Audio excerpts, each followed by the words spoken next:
Mr. President, yesterday afternoon, we reached an agreement with Democrats on an appropriations package. And I'm pleased to report that as of last night, we've passed 3 of the fiscal year 2026 appropriations bills: military construction, and Veterans Affairs, legislative branch, and agriculture.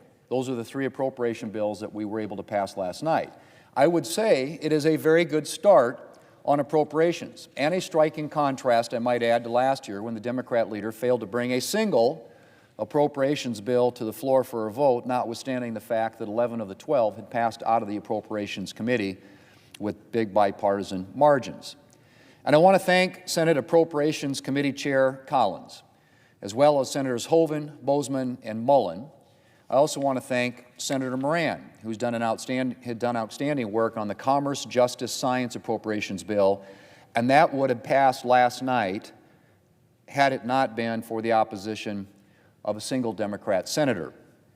Thanks are due to all the members of the Senate Appropriations Committee, which has now reported out 8 of the 12 fiscal year 2026 appropriations bills.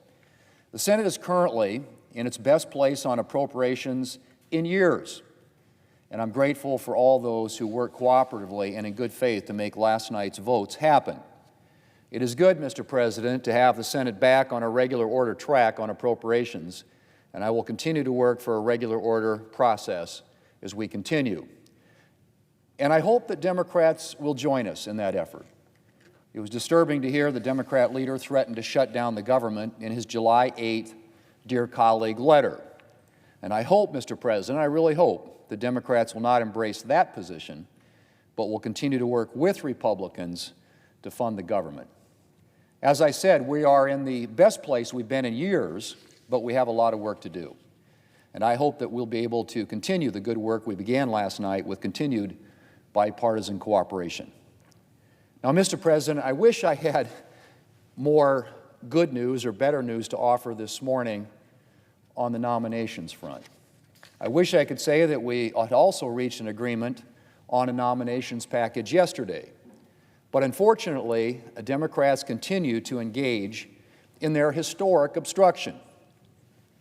Mr. President, for decades, Democrats and Republicans have regularly cooperated to swiftly confirm the many individuals selected by each president to serve in their administration. Regardless of the party in the White House, both sides have long agreed that a president deserves to have his or her administration in place quickly. That doesn't mean we don't disagree, but it does mean when nominees are held up, opposed, or blocked, it's for a legitimate purpose, not for leverage in partisan games to score political points at the expense of public safety. Now, let me repeat that last line, Mr. President. But it does mean when nominees are held up, opposed, or blocked, it's for a legitimate purpose, not for leverage in partisan games to score political points at the expense of public safety, end quote. Now, interestingly enough, Mr. President, those last lines aren't mine. Those are the words of the Democrat leader just 3 short years ago. And I truly wish it was the philosophy of the Democrat leader and his party still espoused today. But instead, they have embraced a historic level of obstruction, slow-walking every single one of President Trump's civilian nominees, including nominees who have ultimately received substantial Democrat support. That is the very definition of the partisan games the Democrat leader deplored just a few short years ago. And so just to put a fine point on that, Mr. President, I want to show you where we are relative to history with regard to nominations.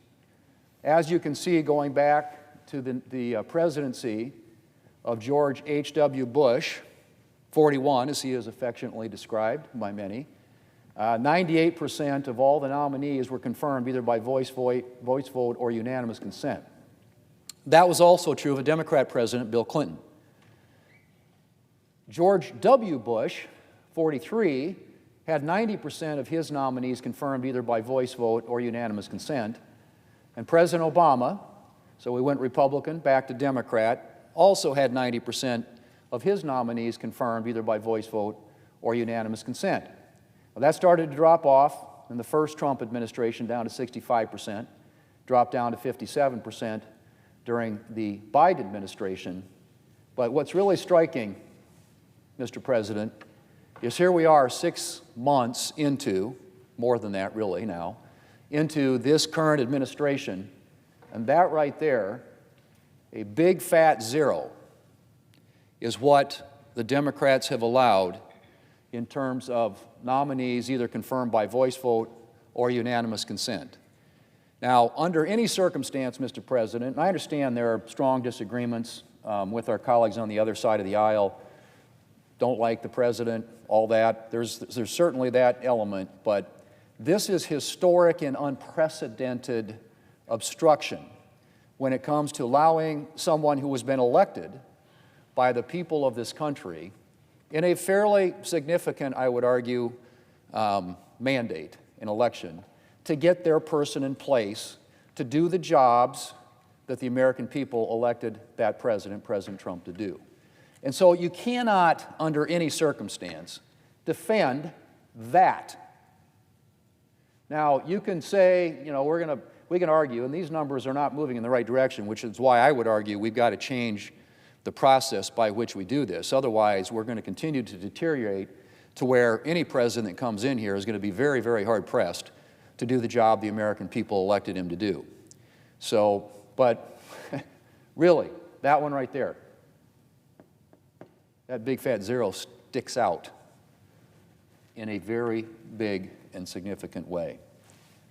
And I wonder how Democrats' continued determination to slow walk President Trump's nominees will play with the voters, who, after all, as I said, elected President Trump with the thought that he'd be able to fill up his administration.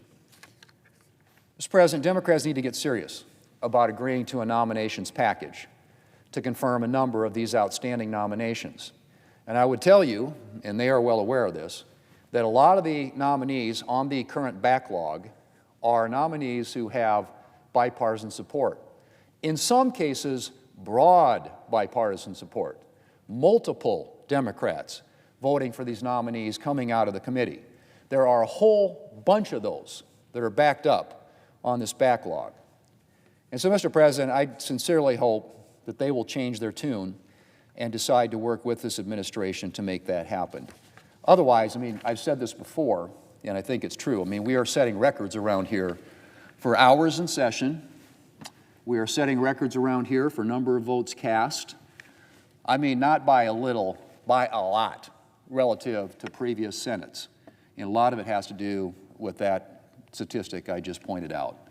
It's time for that to change, Mr. President, and we're not asking a lot. We're just simply saying, treat this president, at least on some level, in the way that previous presidents, both Democrats and Republican presidents, have been treated in the past by both Republican and Democrat Senates.